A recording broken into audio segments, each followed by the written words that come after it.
খাবে, গরিব খাবে না।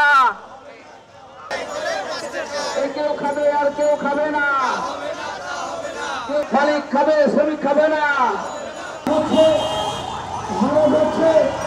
জুলাই আগস্টে যে হত্যাকাণ্ড হয়েছে, ইতিমধ্যে তার আইসিটি ট্রাইব্যুনাল বিচারের কাজ শুরু করেছে। আমরা বলেছি প্রয়োজন বোধে আইসিটি ট্রাইব্যুনালের সংখ্যা বৃদ্ধি করেন, বিচারের কাজটাকে ত্বরান্বিত করেন। আগামী নির্বাচনের আগে নিশ্চয়ই বিচারটা দেশের মানুষ দৃশ্যমান দেখতে চায়। এখনো শহীদ পরিবারগুলো উপযুক্ত পুনর্বাসন হয়নি, এখনো হাজার হাজার পরিবার, আহত পরিবার, এখনো তাদের কোনো পুনর্বাসন হয় নাই। সরকার জুলাই ফাউন্ডেশনের কি পরিস্থিতি আমরা এখন সেটা ভালো করে জানি না, কিন্তু আমরা বলেছি আপনারা যাদের রক্তের উপর দিয়ে আপনারা ক্ষমতা এসছেন, আপনারা তাদেরকে অর্থনৈতিক সামাজিকভাবে তাদেরকে পুনর্বাসনের ব্যবস্থা করেন। আর জুলাই সনদের ব্যাপারে আপনারা জেনেছেন, আমরা গত 2-3 মাস কঠোর পরিশ্রম করে রাজনৈতিক দলগুলো ঐক্যমত কমিশনের সাথে আমরা জুলাই সমঝোতা সনদ এটা চূড়ান্ত করা হয়েছে। কিছু প্রশ্নে নোট অফ ডিসেন্ট সহ 30টা রাজনৈতিক দল দীর্ঘ আলাপ আলোচনা করে একটা বোঝাপড়া করে আমরা জুলাই সনদ এখন চূড়ান্ত পর্যায়ে, সনদ এবং অঙ্গীকার নামা এখন স্বাক্ষরের অপেক্ষায় আছে।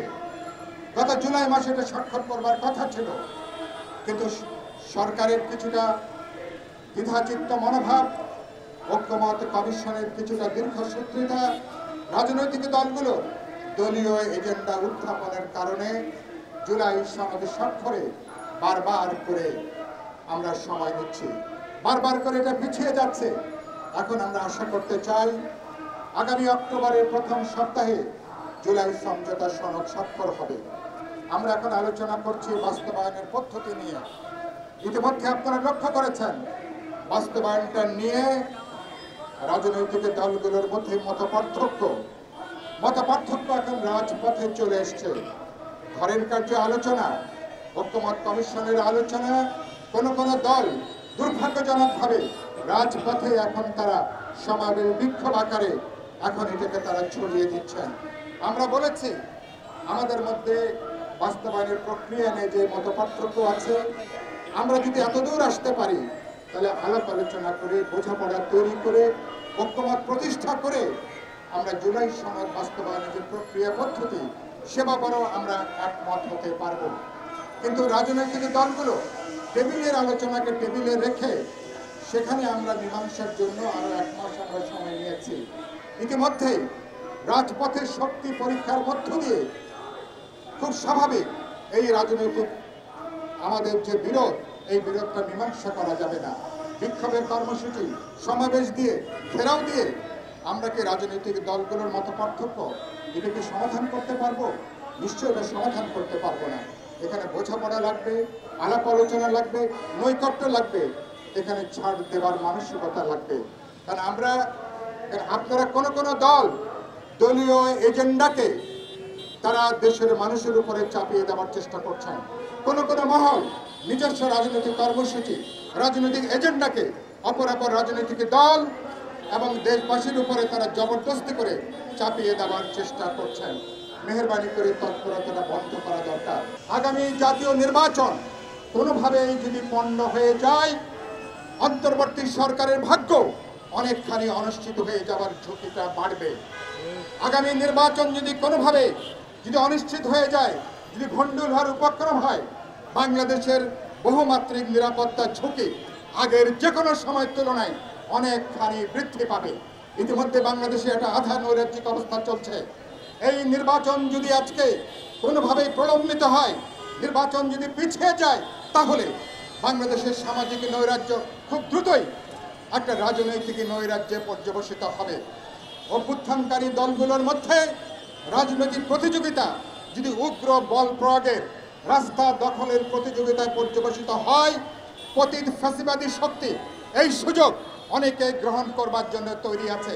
অনেকে দেখতে চায় অভ্যুত্থানকারী দলগুলো আমরা মারামারি করি, আমরা কাটাকাটি করি, দ্বন্দ্ব সংঘাতে আমরা লিপ্ত হই। আপনারা কি এরকম একটা পরিস্থিতি কেউ কি আপনারা ডেকে আনতে চান? যদি ডেকে আনতে না চান, আমি বলবো কথা বলেন, আলোচনা করেন, দাবি উত্থাপন করেন, কোনো অসুবিধা নাই। কিন্তু রাজনৈতিক প্রতিযোগিতাকে রাজপথের হিংসাশ্রয়ী কোনো কর্মসূচির মধ্যে নিয়ে যাবেন না। এবং একই সাথে যেটা বলে শেষ করব, আমি নিরাপত্তার কথা বলছিলাম।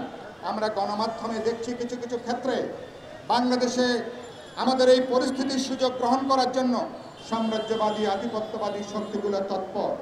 মার্কিন সেনাবাহিনীর সদস্যদের সাথে বাংলাদেশের একটা যৌথ মহড়া নাকি চলছে, কিছু কিছু শেষ হয়েছে। এবং মার্কিন সশস্ত্র বাহিনীর সদস্যরা আসছেন কোনো ভিসা ছাড়া, এবং তাদের এখানকার কোথাও কোনো কক্সবাজারে যান, কোথাও তারা কোথায় আছেন, কী অবস্থায় আছেন, দেশবাসী সেটা জানার সুযোগ হয় নাই। এবং তারা মায়ানমার পর্যন্ত যে করিডোর করতে চান, মানবিক করিডোরের নামে জাতিসংঘের সাইনবোর্ডে মার্কিন উপস্থিতি তার সাথে যুক্ত কিনা, বাংলাদেশের নিরাপত্তা তার সঙ্গে যুক্ত কিনা, ইতিমধ্যেই দেশবাসীর কাছে বিরাট উৎকণ্ঠা তৈরি হয়েছে। আপনারা তুরস্কের সাথে সমরাস্ত্র তৈরি করবার নাকি একটা চুক্তি আপনারা স্বাক্ষর করতে যাচ্ছেন। স্টারলিংকের সাথে আপনারা চুক্তি করেছেন। নানা চেহারায় মার্কিন সাম্রাজ্যবাদকে আমার টেকনাফ থেকে কক্সবাজার গোটা অঞ্চলে সেখানে একটা অবস্থান তৈরি করবার কোনো পরিকল্পিত কোনো লক্ষ্য আছে কিনা, এটা সচেতন নাগরিকদের মধ্যে, বাংলাদেশের নিরাপত্তা বিশ্লেষকদের মধ্যে গভীর উদ্বেগ তৈরি হয়েছে। আমি আজকে সমাবেশে দাবি করতে চাই, সরকারের উচিত হবে এই সমগ্র প্রশ্নে দেশবাসীর কাছে জানানো একটা শ্বেতপত্র আপনারা প্রকাশ করবেন।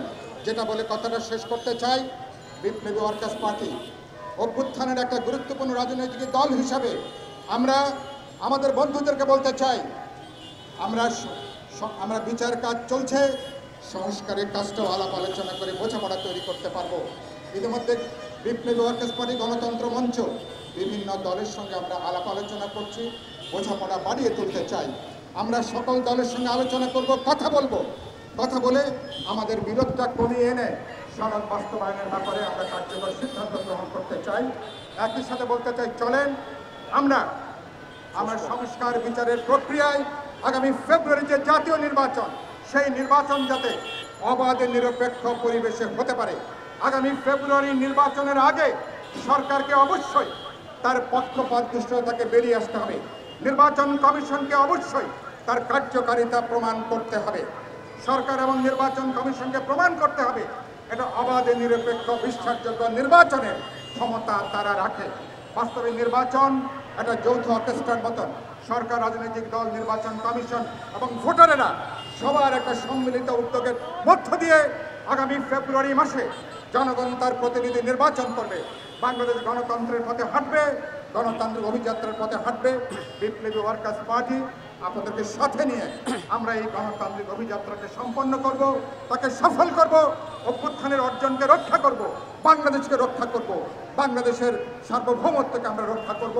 একথা বলে সবাইকে শুভেচ্ছা, অভিনন্দন, ভালোবাসা জানিয়ে আমার বক্তব্য এখানে শেষ করছি। সবাইকে ধন্যবাদ।